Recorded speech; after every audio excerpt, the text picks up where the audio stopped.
தேவர்கள் மாதிரி உருமாறின அசுரனும் தேவர்கள் வரிசையில் நிற்கிறதோட போன எபிசோட் முடிச்சிருந்தோம். இன்னைக்கு எபிசோட்ல மோகினி எல்லா தேவர்களுக்கும் அமிர்தத்தை கொடுத்துக்கிட்டு வராங்க. முதல்ல அந்த அமிர்தத்தை அருந்துற தேவேந்திரன் அதை அருந்தினதும் அவனுடைய உடல் ஒளிர ஆரம்பிக்குது. ஒரு விசித்திரமான திவ்யமான உணர்வு எனக்கு ஏற்படுது அப்படின்னு சொல்ல, அதே நேரம் அந்தகன் குரு உஷானவையும் மற்ற அசுரனையும் கூப்பிட்டுட்டு வந்துட்டு இருக்கா. முதல்ல உங்களோட தாயை சூழ்ச்சி பண்ணி கொண்டாங்க, இப்போ மோகினி அவதாரம் எடுத்து அநியாயமா உங்களோட கனவையும் கொண்டுட்டாங்க அப்படின்னு அவர்கிட்ட புலம்பிட்டு வந்துட்டு இருக்கான். குரு உஷானவும் ஒன்னும் கவலைப்படாத, தேவர்கள் அதை எடுத்திருந்தாங்க அப்படின்னா நான் கண்டிப்பா அவங்க யாரும் உயிரோடு விட மாட்டேன் அப்படின்னு சொல்லிட்டு வந்துட்டு இருக்காராம். கூட அடுத்த காட்சியில தேவர்கள் எல்லாருக்கும் மோகினி அமிர்தத்தை கொடுத்துட்டு வந்துட்டு இருக்காங்க. ஒவ்வொருத்தரோட உடலும் அது குடிச்சதும் ஒளிர ஆரம்பிக்குது. இங்க தேவர்கள் உருவத்துல இருக்க அசுரனும் நினைச்சுக்கிறான், நன்றி குரு தேவா, இந்த தேவர்கள் கண்காணிக்கிறதுக்கு என்ன அனுப்புனதுக்கு ரொம்ப நன்றி அப்படின்னு நினைச்சிட்டு இருக்கான். அவன் பக்கமும் வந்து நிக்கிற மோகினி அவனுக்கும் அமிர்தத்தை கொடுக்க, அவன் சரியா குடிக்க போற நேரத்துல சந்திரன் அதை பார்த்துட்டு எச்சரிக்கை, இவனை பார்த்தா தேவர்கள் மாதிரி தெரியல, ஏதோ மாயாவி மாதிரி தெரியல அப்படிங்க எல்லாரும் அதிர்ச்சியோட அவனையே பார்த்துக்கிட்டு இருக்காங்க.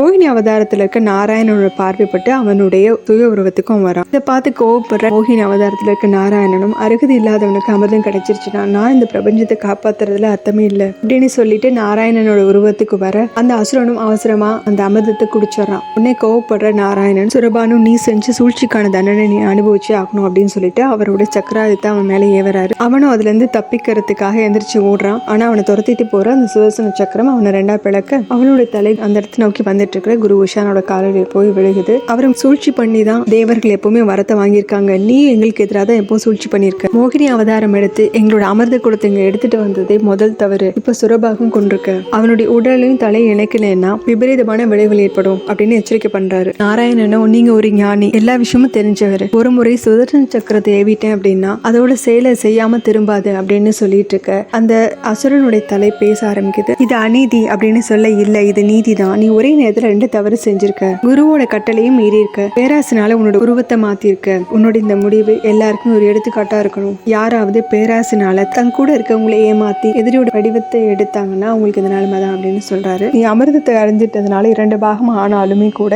எந்த செயலும் செய்ய முடியாது, ஏன்னா தலை தான் சிந்திக்குது, உடல் தான் செயலாற்றுது, ஆனா இது ரெண்டுமே இணையாது, அதுதான் உனக்கான விதி அப்படிங்கிற. உனக்கு ஞாபகம் இருக்கா அப்படின்னு சொல்லும் போதே பார்வதி சொன்ன வார்த்தைகளை காமிக்கிறாங்க. உங்களோட பேராசைனால இந்த விஷயம் பெரிய ஆபத்து இந்த பிரபஞ்சத்துக்கு வந்துருச்சு, இப்பவும் நீங்க உங்களோட பேராசையை கட்டுப்படுத்தல அப்படின்னா விளைவுகள் விபரீதமா இருக்கும் அப்படின்னு பார்வதி சொன்னது காமிக்கிறாங்க. இங்க சிவனும் பார்வதி கிட்ட சொல்லிட்டு இருக்காரு, கடைசியில நீ கொடுத்த வரத்தை தான் நாராயணன் இப்ப காப்பாத்திருக்காரு அப்படின்னு சொல்ல, பார்வதியும் வருத்தத்தோட உண்மை தெரியறப்போ அசுரர்கள் ரொம்ப கோவப்படுவாங்களே அப்படிங்கிறாங்க. ஆனா இதே மாதிரி அசுரர்களுக்கு மறுபடியும் அநீதி இழைச்சிங்கன்னா அதை பார்த்துட்டு நான் பொறுமையா இருக்க மாட்டேன் அப்படிங்கிறாங்க. சிவனும் பார்வதி அமைதியா பார்த்துக்கிட்டு இருக்காரு. இதோட இந்த எபிசோட் முடியுது. அடுத்த எபிசோட்ல பார்க்கலாம். நம்ம சேனல் லைக் பண்ணுங்க, ஷேர் பண்ணுங்க, சப்ஸ்கிரைப் பண்ணுங்க, பெல் பட்டனை பிரஸ் பண்ணுங்க. தேங்க்யூ.